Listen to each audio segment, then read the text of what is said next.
Good morning, good afternoon, and good evening, everyone. My name is Ayodeji. I'm the campaign coordinator of Nala Feminist Collective, and I'm very pleased to moderate today's press conference organized by Nala Feminist Collective.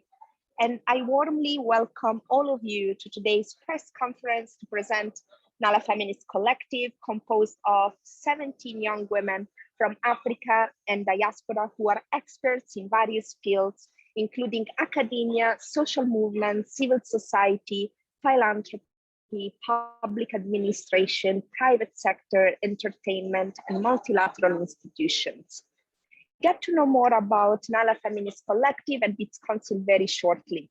In the meantime, allow me to quickly present the program of today's press conference. Following this introduction, we will screen a short video on our Nala Council. Then I will hand over to Ms. Chebbi, Chair of Nala Feminist Collective, and with her remarks, we will commence officially the press conference, followed by another video on the African Young Women Beijing 25 Manifesto demands. We will then hear from some of our councillors, and we are very much pleased to have today with us Ms. Zozibini Tunzi, Ms. Vanessa Nakate, Ms. Eosebell Kagumire, Ms. Aisata Kamara, Ms. Oluwaseun Ayodeji Osowobi. Then we will proceed with the questions and answer session with journalists, which is moderated by me. And at the end, we will wrap up the event. For the question and answer session, please use the Q&A box by mentioning your name, which media house you represent, and your question. We will then give you the floor accordingly, but please limit your questions to 2 minutes. Without further ado, we can watch the video on our Nala Council, and then we can commence the press conference. Thank you.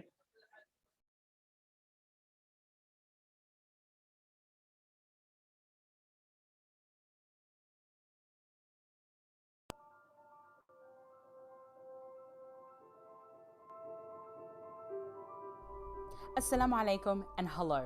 I'm Yasmin Abdul-Majid. I am Zozibini Tunzi. I am Filsan Abdullahi. I'm Hajar Sharif.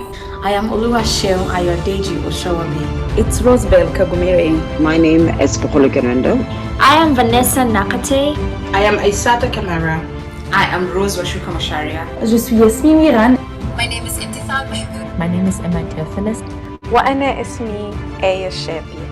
I am a council member of Nala Feminist Collective. I have signed and endorsed the African Young Women Beijing +25 Manifesto, a groundbreaking feminist document with 10 bold demands. Because during this COVID-19 pandemic, and as we build for a post-pandemic world, we cannot forget the women who have driven Africa's economy. This is because no matter where you live on the African continent, access to justice continues to be elusive to young women and people of gender diverse identities on our continent. Because I say enough is enough to sexual abuse and its chronic effects and trauma. Because I believe that the cycle of female genital mutilation can be broken. Because thousands of women are minutes away from femicide, rape, trafficking, and abuse with no safety and no shelter. Because we need an education that can free us from oppression and the damaging effects of unconscious bias. Because I want to silence the guns which have ravaged the lives of many young women of my generation.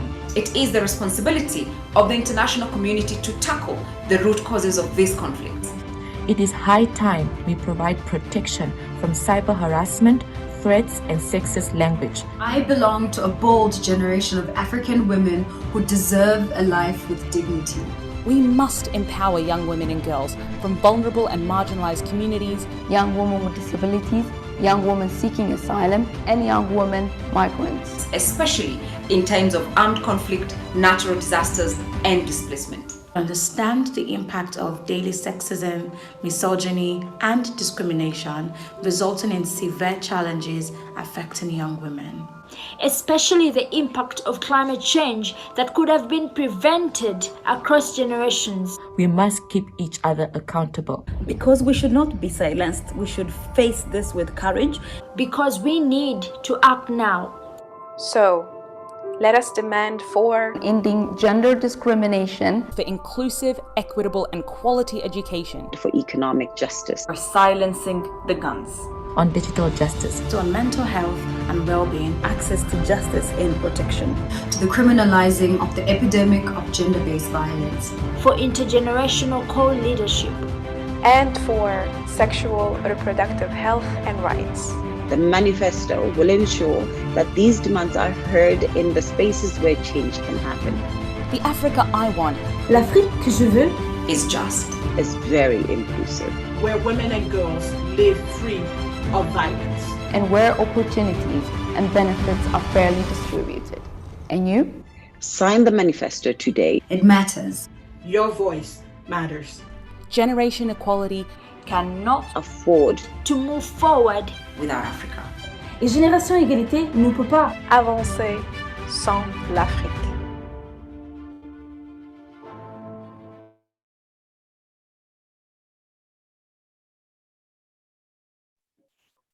Thank you very much for the video. And I would like now to hand over to Ms. Chebbi, Chair of Nala Feminist Collective, to present the collective our work so far and for her remarks. Ms. Chebbi, the floor is yours.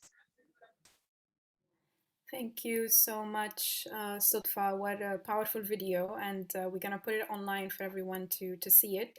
Thank you to all of you who joined us here, but also much more of you are on live Facebook. Thank you to my sisters and welcome members of the Nala Council. My name is Chebbi. I am proudly a Pan-African feminist. I served the past 2 years as the African Union Envoy on Youth. And since then, we have been really preparing for the launch of this initiative, working with my team on today's event. During my activism the past decade, I have met inspiring young women who are moving mountains. They are breaking barriers. They pave the way as the first and the youngest to innovate, to hold leadership positions, to show that young women deserve equal opportunities and they can be whatever they want to be. They are ministers, parliamentarians, entrepreneurs, writers, artists, farmers, and everything else. And I thought, what would happen if we get all these bold young African women together in one platform? How loud our voice can get, and how fast can the gender agenda move on the continent? How much narrative and discourse can we change together, and how far can we push political will? And I'm proud today for this vision to manifest concretely. I'm proud to introduce my sisters, 17 African women under the age of 40, who have accepted to join this ambitious vision and to commit to a Pan-African and women-led collective, the Nala Feminist Collective. Nala is the lioness, the queen. Nala is in Kiswahili, the gift, and have many other powerful meanings in many cultures that these 17 women embodies every day when they serve and when they lead. I'm thrilled to introduce the complete Nala Council. Aissata Kamara from Guinea in the US, co-founder of There Is No Limit Foundation. Bukhulu Kinawendo from Botswana, economist and former Minister of Investment, Trade and Industry. Emma Theofelus from Namibia, Deputy Minister of Information, Communication and Technology. Imtithal Mahmoud from Sudan, a poet and UNHCR Goodwill Ambassador. Hajar Sharif, peace activist from Libya and a Nobel Peace Prize nominee. Filsan Abdullahi from Ethiopia, Minister of Women, Children and Youth. Jaha Dukuri from the Gambia, UN Women Goodwill Ambassador for Africa. Kessie Soigne from Central African Republic, peacebuilding expert. Natasha Mwansa from Zambia, she's the youngest councillor, she just turned 20. Olusegun Osowobi from Nigeria, founder of Stand to End Rape Initiative. Eosebell Kagumire from Uganda, human rights defender. Rose Washuka from Kenya, Chief of Staff at Cabinet Office, Ministry of Sport, Culture and Heritage. Vanessa Nakate, climate activist from Uganda. Yasmin Abdelmajid from Sudan and Australia, writer and broadcaster. Yasmin Warhan from Morocco and Italy, founder of We Belong. And Zozibini Tunzi from South Africa, Miss Universe 2019. I'm honored to chair this council with our mission to foster, enable, and mobilize young women from Africa and the diaspora. We are determined to bridge the gap between policy and implementation, the gap between intergovernmental and grassroots spaces, and even the gap between generations. This is our launch month. We started announcing council member on social media. We are hosting today a press conference, and we will have a global launch with high-level event on July 1st at the Generation Equality Forum, which you know, all of you, it's taking place next week in Paris, convened by UN Women and co-hosted by Mexico and France.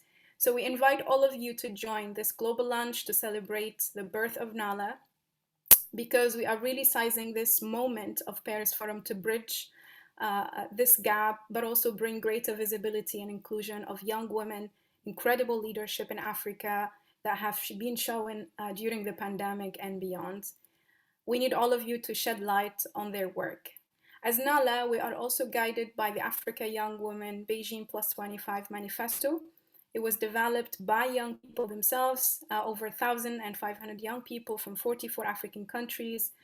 This bottom-up approach resulted in this political document, and it sets out 10 bold demands, which you have seen in the video. People usually say when women come together, it is to tackle so-called women's issues. But this manifesto shows really that it's about Africa's challenges with women concerned as part of the solution. And our advocacy really started when we handed over the manifesto last year in November 2020 to Ambassador O of Generation Equality Forum and to UN Executive Director. We were also in Mexico last March and presented the manifesto. And this week, we are proud to have hit the target of Nala campaign with 10,000 signatures were taken to Paris, showing that this manifesto is owned by a broader constituency of people who are empowered to use their voices to bring more youth into this movement. We will publish all the data of the report next week, so look out for that on nalafem.org. But I want to share that 8,780 signatures were online collected, but most importantly, 1,580 signatures were collected offline, which was not really easy for our youth mobilizers on the ground, especially with COVID-19 protocol measures. But we managed to collaborate with 4 activists on the ground: Hawa from Sierra Leone, Silva in Democratic Republic of Congo. They did door to door, and they engaged their networks and town halls. And 2 others who faced some real challenges. Abel in Tanzania, especially in the community of Manyara, did door-to-door engagement, but he was faced by men interrupting the volunteers and soliciting young women not to sign the manifesto. As a result, some signed the manifesto but did not share their identifier, which made us omit some of these data. Robert Festo led an engagement in refugee settlement in South Sudan, refugee camp in Uganda, through 3 town halls, but the majority of young women do not have a phone number and were unable to provide an identifier, which made us also omit this large data, but made us more committed to engage these communities to better support them and their needs and better amplify their voices to international community. And just to give an overview, people who signed this manifesto come from the whole of society, from First Lady of Rwanda to a football coach in Guinea to a prison officer in Botswana. They are public servants like Mwanda from Ministry of Health of Namibia, Suzanne Banda, Ministry of Social Service in Zambia. They are teachers like Omari in School of Tanzania. They are faith-based like Imam Muhammad Banuri at Council Imams of Kenya. They are people who dedicate their work in international organization and demand this manifesto at MasterCard Foundation, at Red Cross, at Oxfam, at Greenpeace, at UN agencies, at youth councils and community radios. And with this advocacy, I am also proud to announce today that 7 out of the 10 demands have been included in the Action Coalition commitments and the Women, Peace and Security Humanitarian Compact, which both will be adopted in the Paris Forum. But we really hope that the 3 demands that we're still advocating for, access to justice and protection, mental health and education, would still be raised and taken seriously in the Paris Forum. Because I can't literally think of a reason for leaving half of the population behind if we really want progress. We could not have done this work without the support of partners, of course, and we send our appreciation to Minister of Women and Children of Tunisia, Minister of Women and Family of Burkina Faso, Children Investment Fund, UN Women, UNFPA, Bill and Melinda Gates Foundation, One Young Word, the Forum of African Women Educationalists, the Generation Equality Task Force, and many, many more supporters. I really want to thank all of them. I don't want to forget anyone. And I also want to thank our team, the Nala Secretariat, a small African team, but very driven young professional who worked tirelessly the past few months, Nathan, Neil, Sutfa, and Amina. And to end, I want to say that all we demand really from world leaders when we say that we have 10 bold demands is really progress, not promises, for women's rights, not to come again in a forum and just talk about women's rights.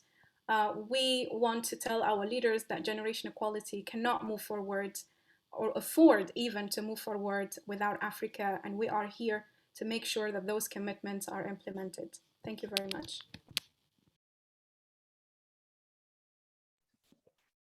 Thank you very much for your remarks, and it's really exciting that we're having this press conference. And once again, we look forward to everyone's participation in the high-level side event taking place on July 1st at 9:20 a.m. GMT. You can head to forumgenerationegalite.fr to register and attend the Generation Equality Forum, including our high-level side event.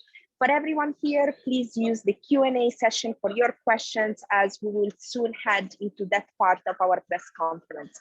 And you have also mentioned the Africa Young Women Regime Plus 25 manifesto. We've heard some of the demands from our consular video. In this regard, let's watch a video on our demands before we hear from our consulars.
Thank you very much. So we have heard from the chair of Nala Feminist Collective, and we are very much honored and excited to be joined by some of our counselors as well. In this regard, I would like to hand over to Ms. Zozibini Tunzi for her remarks. Ms. Zozi, the floor is yours. Thank you so much for joining us, and you have 2 minutes for your remarks.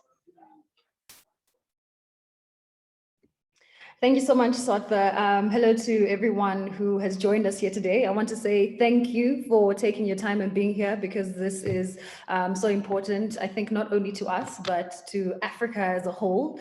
I am Zozibini Tunzi, affectionately known as Zozi, Miss Universe 2019. I am so proud to be a part of the Nala Feminist Collective for so many reasons. You know, women have had these voices in them for a very long time. And so for us to have this platform to be able to champion these demands makes me very, very happy. I am especially championing for demand number 2, if you saw on there. It is saying no to gender-based violence and, you know, yes to the criminalizing of the epidemic of gender-based violence. We are really calling for perpetrators to be held accountable, accountability for themselves, accountability from our world leaders, from our governments, accountability for their families as well, because we live in a society that tends to, you protect perpetrators. We live in a world where most of our systems are really and truly built on, patriarchal systems, on misogyny. And those are things that we are calling for to come to an end. We are calling for provision of legal, physical, and psychological support to young women who have been subjected to, domestic abuse and all these other forms of exploitations. I would take forever. I'm trying to keep it under 2 minutes, but basically what we are saying is we're tired of really sitting down and hearing people talk, and no action. And so what we want is for action to start happening, for women to be taken seriously, but most importantly, for gender equality to move forward with Africa and African women as a whole. So thank you so much for having me here today, and I look forward to answering any questions anyone might have for me. Thanks, Soba. Thank you so much for your remarks, and thank you for your commitment in criminalizing gender-based violence and for calling on accountability. And I would like now to give the floor to Ms. Vanessa Nakate for her remarks. Ms. Vanessa, the floor is yours and you have 2 minutes. Thank you for joining us. Thank you so much. Hi, my name is Vanessa Nakate. I'm a climate justice activist from Uganda and the founder of the Rise Up movement. Historically, the continent of Africa is responsible for only 3% of global emissions, and yet Africans are already suffering some of the most brutal impacts fueled by the climate crisis, from rapidly intensifying hurricanes, devastating floods, and withering droughts. Many Africans have lost their lives while countless more have lost their homes, farms, and businesses. And the droughts and floods have left nothing behind for the people, nothing except for pain, agony, suffering, starvation, and death. We are watching farms collapse and livelihoods lost due to the droughts, the floods, and the swarms of locusts. But it's also important to note that girls and women are disproportionately affected by the climate crisis. We come from communities whereby society has dictated the roles that women and girls should do, and most of these roles end in collecting of firewood, collecting of water, and growing of food for their families. In this, they are at the front lines when the climate disasters occur. They have to work double when everything is lost in their farms. They have to walk very long distances to collect water for their families when the wells are dried up, and they're exposed to gender-based violence. They're exposed to diseases, and some of the girls face challenges of dropping out of school. I've read articles talking about climate brides because young girls are forced to get married because their families are not able to take care of them and their school expenses. This is why we want women involved in the decisions concerning the well-being of our planet and everyone. And this is why we are demanding for climate justice. And we are demanding for an intergenerational co-leadership on the impact of climate change that could have been prevented across generations. It is time to walk the talk, no more empty promises, and no more meaningless summits from our leaders. It is time for progress. Leaders, enough is enough. You must take action now, because we cannot eat coal and we cannot drink oil. Your actions are hurting millions of girls and young women across the world. Thank you. Thank you so much, Ms. Vanessa, for your bold demands. And yes, it's time to walk the talk and no more empty promises. Enough is enough. Thank you so much for joining us. And I would like now to hand over to Ms. Eosebell for her remarks. You have 2 minutes, and thank you for joining us. Thank you so much. I'm very honored to be here and to add my voice, and particularly bringing the attention to access to justice and protection of young women and gender diverse peoples on our continent, which continues to be elusive. Gender justice as a value continues to be elusive for our lawmaking and implementation. At worst, we have laws targeting women and gender diverse people, criminalizing certain women in our communities, young women, and this disproportionately, discriminates them and gets them out of the systems that they're supposed to be protected. So we need to ask our leaders, we are asking our leaders to say now is the time for our laws and policies to match young women's realities. It's no longer feasible to continue to uphold mechanisms and policies that discriminate and violate young women. We demand gender justice and protection under the law. And I hope that in this context of the COVID-19, what we have seen, the skyrocketing sexual violence and domestic violence under lockdowns, many young girls not able to return to school, that we should wake up. We should wake up and show and see what our systems are for, and rethink and reform and bring more systems that can work for a young generation. And access to justice and protection has to be for all women, all young women in all their diversities. Thank you. Thank you very much for your remarks, your demands, and for being with us. And to everyone online, please use the Q&A box for your question, as we will be shortly heading towards the Q&A session. I'm now handing over to Ms. Oluwaseun for the remarks. Thank you for being with us, and you have 2 minutes. Thank you very much, and good afternoon, everyone. It's great to be here. My name is Oluwaseun Ayodeji Osowobi. I am the Executive Director of Stand to End Rape Initiative and also a founding member of the Feminist Coalition.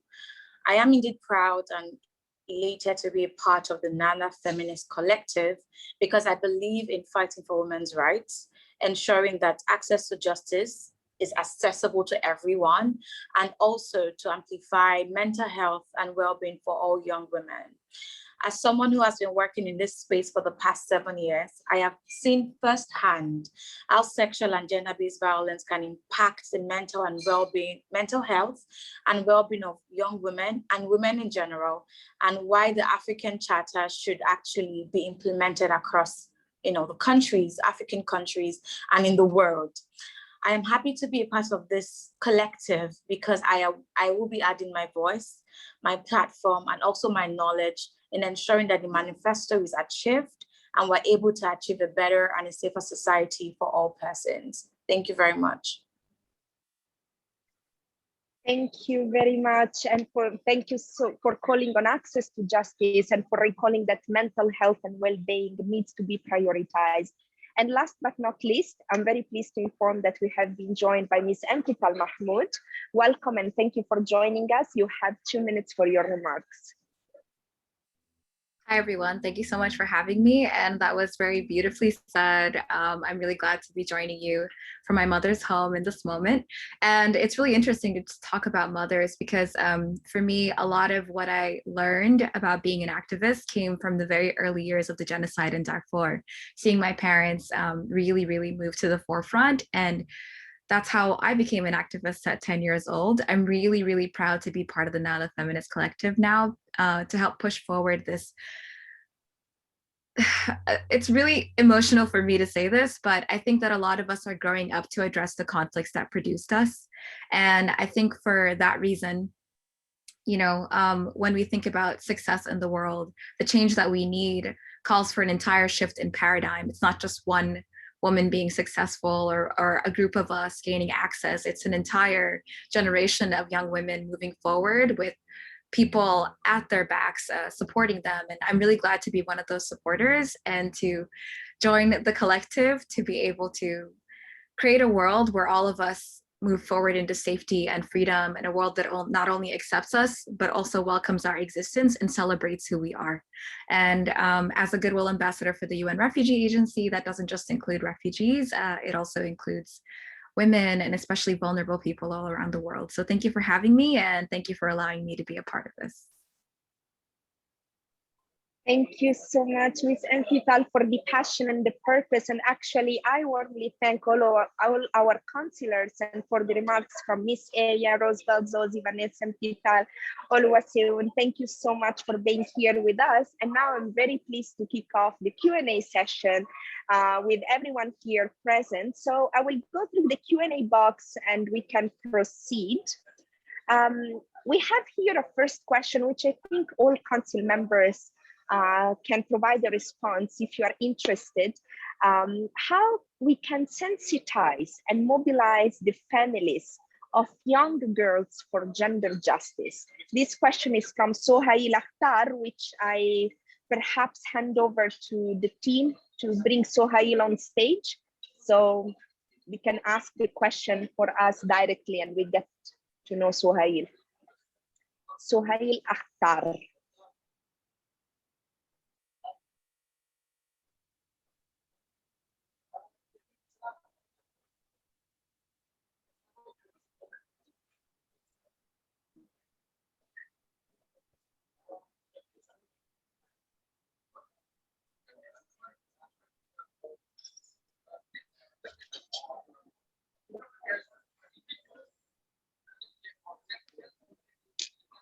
Hello, can you hear me?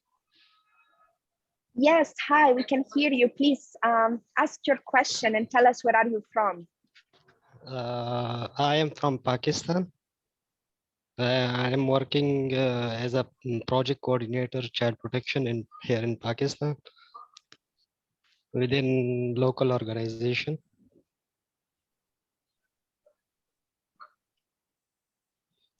Okay, And, can you please, yes. Mm-hmm.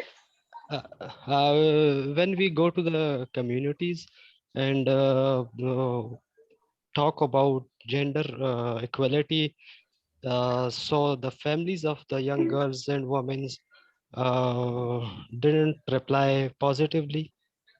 So how can we sensitize and mobilize them towards gender justice? Thank you, Sohail. Who wants to go first among our counselors? Yes, Vanessa. And then Mpital. Yeah, thank you so much. To me, I think education is really one of the best ways that we can sensitize. Many young girls and young women out there don't even know that, they don't even know their rights, you know, to maybe education or to food or good shelter or to healthcare. Many young girls in school don't even know about these things.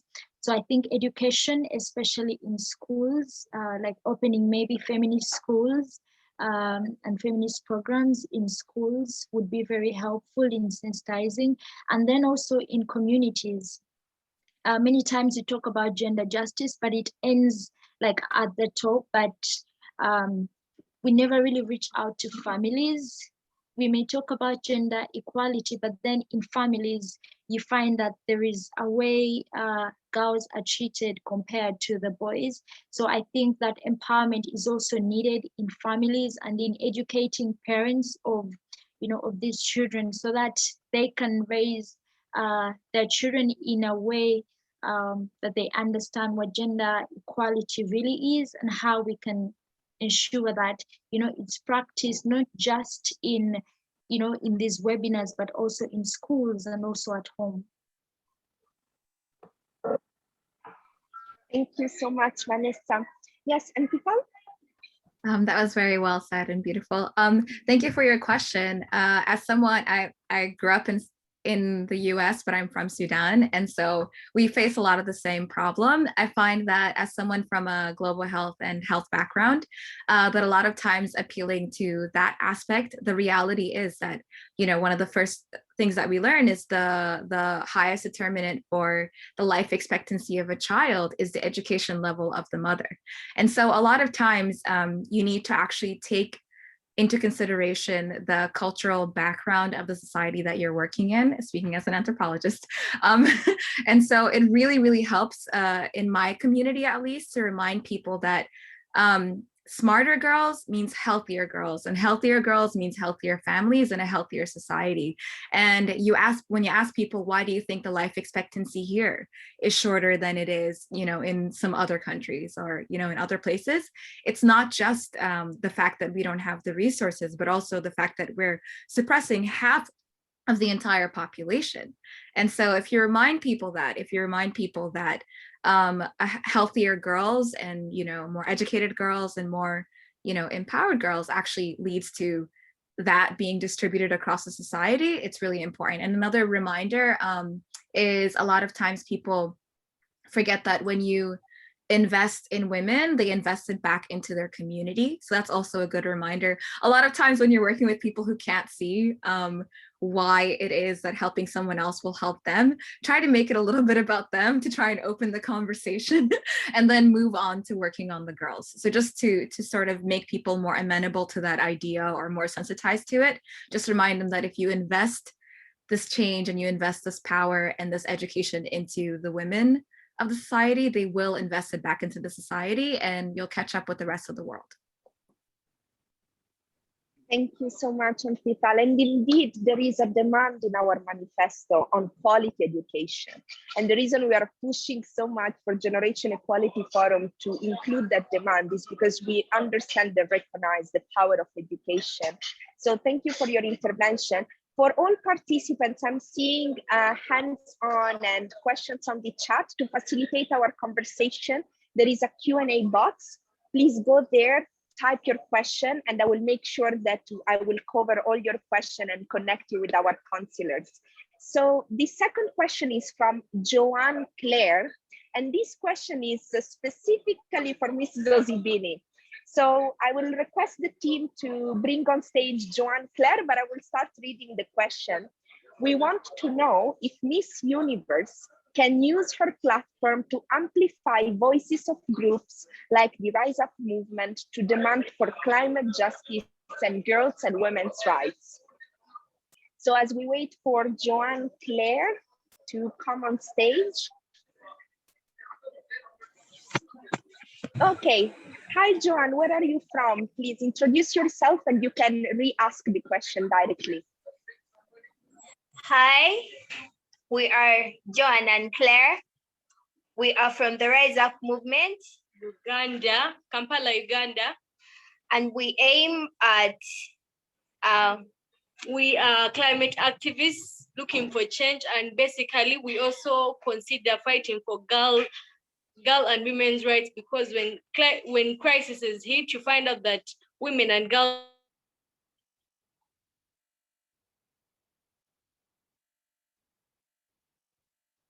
affected. So we wanted to find out, really help us amplify voices of groups. These groups come together, they amplify because there are so many activists and they represent very and many more people. So when the groups come together, many more other voices will be listened to. So we were asking if the voices can be amplified. Yeah, and the fact that she's really an inspiration and really influential in the world, we feel like this could be a great opportunity for her to encourage and talk to girls out there and to also enforce climate justice, because it's really going to affect youth.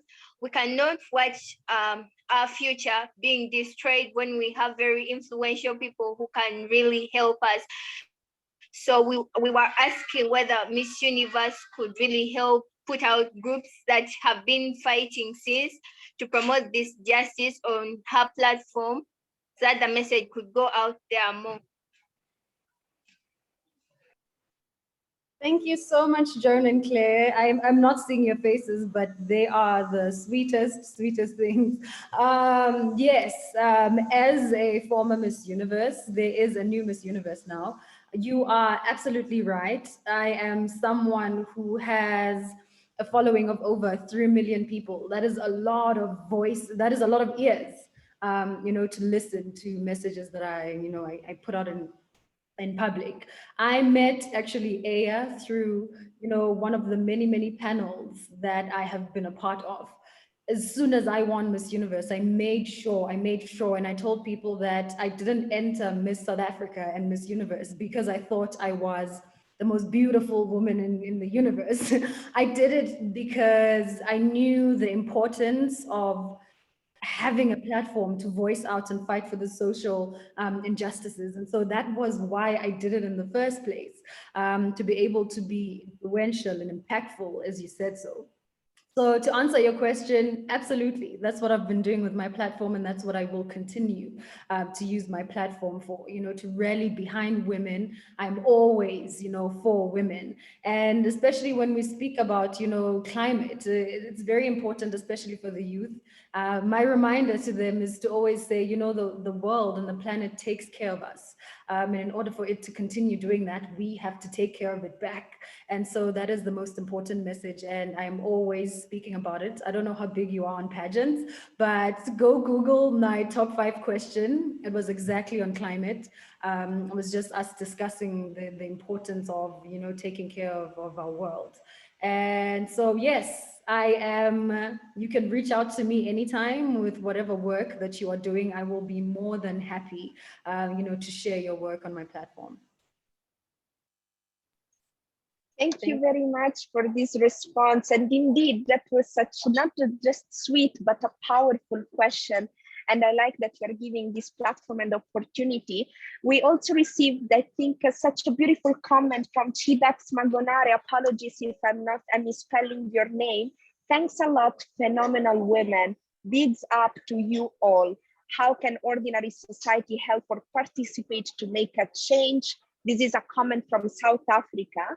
Before we keep going with our Q&A, and please feel free to use the box so I can coordinate your questions. I'm pleased to inform you that we have been joined as well by Honorable Emma Theofelus. Thank you for joining us. I would like to give you the floor for 2 minutes for your remarks before we get back into the questions. Emma, the floor is yours. Thank you so much, Sotfa. I'm so sorry. There's so many things happening online these days, and I couldn't join in earlier, but I'm glad I was able to catch all of you. It's a pleasure to be here at this press conference along with my sisters, and for the world to know the Nala Feminist Collective. So I'm sure earlier all of my fellow counselors have told you a little bit about who we are and what we do and what our different platforms are. But I personally took an interest to the Nala Council and the collective as a feminist group and a Pan-African feminist group for that matter, because I have done quite a lot in my country and I wanted to, you know, use another platform to go out and influence Africa and the world and to bring a voice to all of us. And what other way than to do that with other feminist young women who are strong and who have platforms they've built and have grown to try, you know, serve the needs of not only us, but as a collective, as women and young women on the continent. And you know, the issues affect all of us the same, perhaps in different contexts, in different ways. But patriarchy is patriarchy all over the world, and all of us, whether in business, whether in public service, whether in education, whether in health, all of us are impacted. And I think right now enough is enough. We must take action. And I think this council is an opportunity for all of us to take action. I am now working in the digital space. I'm working in a ministry of ICT. And as much as we have inequalities, digital inequalities are exacerbated, especially even now during the pandemic. So women and girl children are being left behind even more. So we need to pull our weight, we need to pull our resources, we need to pull our platforms together and let the world hear that if Africa doesn't move forward, then the world doesn't move forward. So I'd just like to say those little small remarks and hear from all of you. Thank you. Thank you very much, Emma, for joining us. And I'm seeing questions coming, but I'm very conscious with time. We have 11 minutes. Please apology. I'm not discarding all your questions, but we will have, of course, other opportunities to discuss and connect with our counselors. So far, I would like to proceed with this question and call on, I'm missing Nyombi Morris. I will ask the team to bring on stage Nyombi Morris. In the meantime, I will read the question. Hello, this is Nyombi Morris. Sorry, the Q&As keep loading. I'm missing the questions. Hello, this is Nyombi Morris. I can't find it. Okay, my question is, do you believe that there are any gender roles that people should be taught to follow? If yes, which one is that? And as we wait for Nyombi Morris, I'm curious to see who wants to respond among our council members. Nyombi, yes. Can you hear us? Hi, where are you from? Hi, my name is Nyobi Morris. I'm speaking from Uganda, and I'm a climate justice activist. So my question was on gender. I wanted to know that do you believe there is a gender role that people should be told to follow? And if is there, what is that? Mhm. Let's see who wants to go. Okay, yes, Roosevelt. Thank you so much. So Nyombi, gender is a social construct and it changes from place to place. There is no gender role you must follow. And we're trying to deconstruct gender because these roles have been harmful and boxing people and pigeonholing our thinking for far too long. So the reality is that whether you are just a climate justice activist or whatever cause you're working on, your job is to deconstruct gender as has been presented to you because it has been constructed socially and can be unconstructed. And your job is to find that which suits you as a person, but also make the world more palatable for people because these gender roles kind of chip away at our humanity. Whoever can't fit in them then is ostracized and discriminated. So their job is to actually deconstruct these gender roles. Thank you. Thank you so much, Roosevelt. Vanessa? Yeah, I think that gender roles have really done more harm than good, and we've seen how they have led to the rights of women and girls to be abused in many communities, because it's these gender roles that are keeping women in places of collecting water and not in school. It's these gender roles that are keeping girls in farms and not in school. So I think that we shouldn't have gender roles because they have been hurting girls and women more than doing good. Thank you so much, Vanessa. So we have another question, and I'm feeling the liberty to give it to Aya to start. This question is from James Vidal, and I think it's an opportunity maybe to mention some of our work as we are heading post-Jeff. I will ask the team to please bring on stage James Vidal. In the meantime, I will read the question.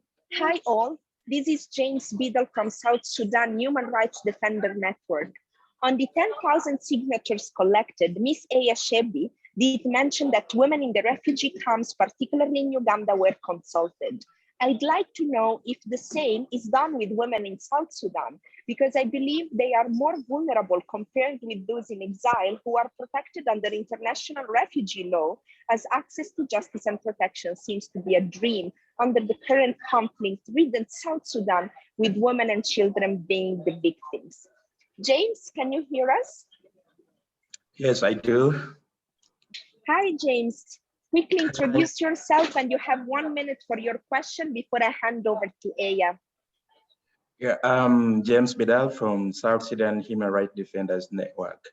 You have read my question clearly. I just want to know, because you mentioned that first did a consultation in the refugee camp, which I believe the context of Uganda is quite different compared with one in South Sudan, because if you're a refugee, you're protected under the international refugee law.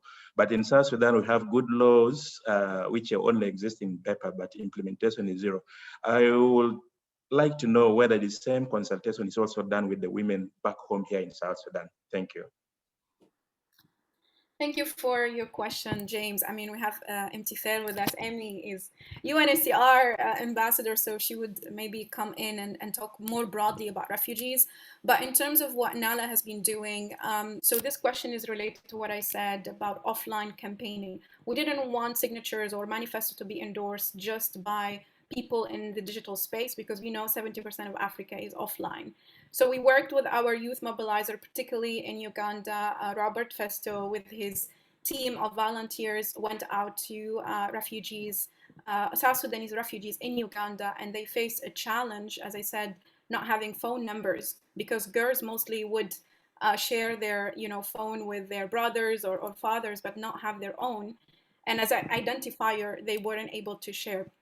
So there are many challenges. This is a basic challenge, you know, but there are a list of challenges that young women face there. In terms of the manifesto itself, we did a broader consultation. I was actually in South Sudan twice. I went to Juba 2019, and last year, leading up to the consultation, I went to Rumbek. So we do see that refugees face different challenges depending on their context, depending on the reasons they have ended up where they are displaced, depending also on the country. South Sudan is the youngest nation in Africa, and it's facing its own challenges, and the transitional government, and we have been pushing for your minister to be a young person, the Minister of Youth. So for sure, there are more opportunities now after Generation Equality Forum to engage more on the ground. And our plan is to really go as council members to different countries, organize intergenerational dialogues, put together and bridge the gap between implementation and policy, put young people with the same table with policymakers. And that's why I'm really happy that on the council we have a diversity. We have the ministers, we have voices who are working with the United Nations, voices who are working with the African Union, we have activists and human rights defenders. So it really gives us that collective influence, right? So we could bring all these actors together to try from our end to make something, to make a small change, to implement some of the demands of the manifesto in South Sudan and in other refugee settings. But I would love for Emmy also to come in and speak, because she's from Sudan, so she's your neighbor. You're one nation, huh? Lamau. Thank you so much for your question. I think it's really important, and it hits home to me, especially because even though I'm from Darfur in Sudan and you're from South Sudan, a lot of my family, specifically like my dad's brothers and sisters and my cousins and stuff, when I go home to Darfur, which I can't do right now because of the violence going on with the government and everything, I go to the IDP camps because a lot of my family is internally displaced inside Darfur. And so I think this is a technical issue right here. When you think about it, yes, refugees are one thing, internally displaced people are another thing, but everyone is actually protected under the mandate of the UNHCR. So this is the biggest misconception, I think. A lot of people think that refugees are people who are only like maybe in Europe or in the US or something, but most of the world's refugees are actually either in their country or in neighboring countries. So the issue that you're talking about, especially, you know, I have a lot of South Sudanese colleagues and really close friends, you know, like I grew up, you know, Sudanese and everything. A lot of our family here in exile is from both the different Sudans, the two different Sudans, South Sudan and Sudan. And what I have to say is that every step that we take to move forward the agenda of refugees and displaced people in the world makes it easier to implement and enforce the laws that exist. You actually said it yourself that there are laws there in South Sudan that's supposed to protect internally displaced people, so refugees inside the country, but they're not enforced.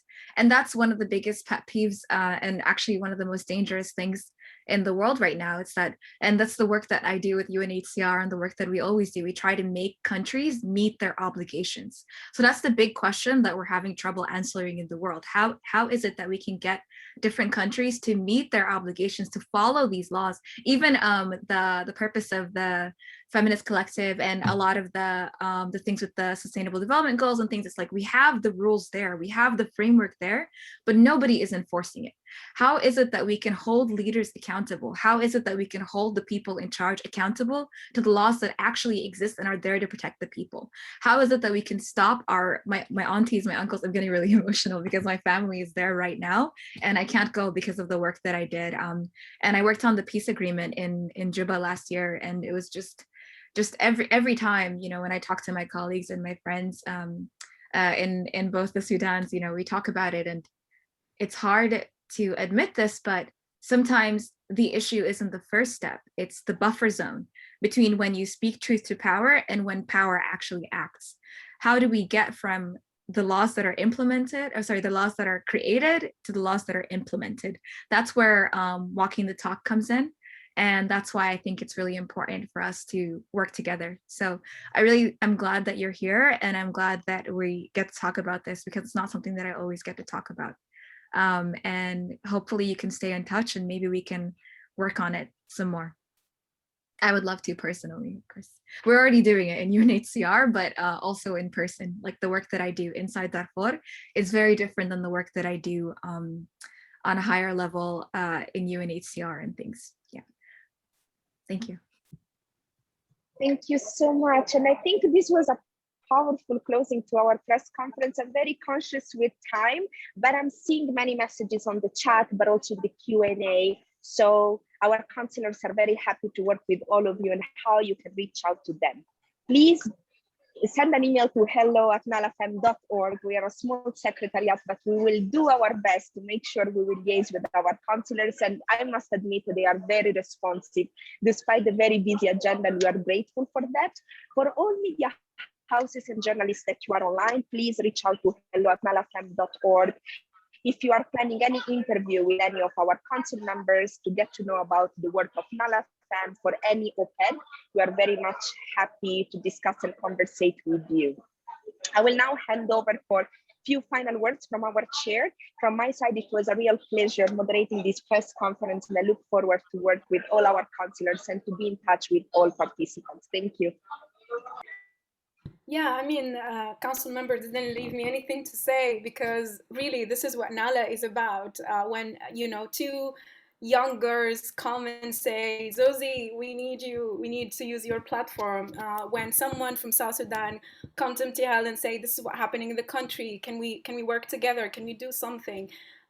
This is it. This is what Nala is about. It's about us as 17 feminists coming together, being a support system in sisterhood and solidarity, and supporting each other's work as a council, but also using this collective platform and our individual powerful platforms to really support you and to work with you and to bridge really this gap, because this gap is huge between what decision makers do and say and what young people, especially on the ground, are saying. It's like you're not listening, guys. We are completely speaking different language, and what we are going to try to do with our different spaces, whether in intergovernmental spaces, in the activism space, in civil society, all of the spaces that we have access to, is really to be that bridge, to translate those messages to these decision makers and bring you and open more spaces and pave the way for more young women to be in those spaces. This is what we want. So we want massive young people occupying these decision-making halls and corridors,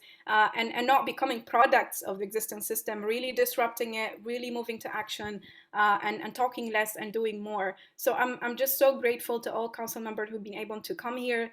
I know how busy you are, but your commitment is just astonishing.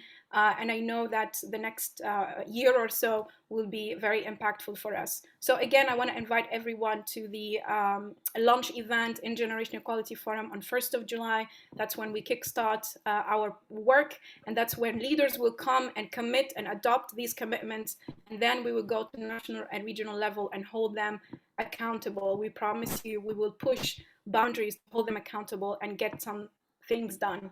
Thank you, Sodfa, again.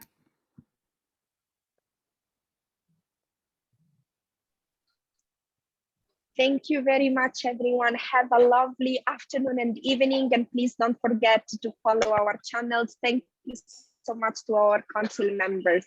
Take care. Thank you. Bye-bye. Bye. Thank you. Bye. Bye, everyone. Bye, everyone.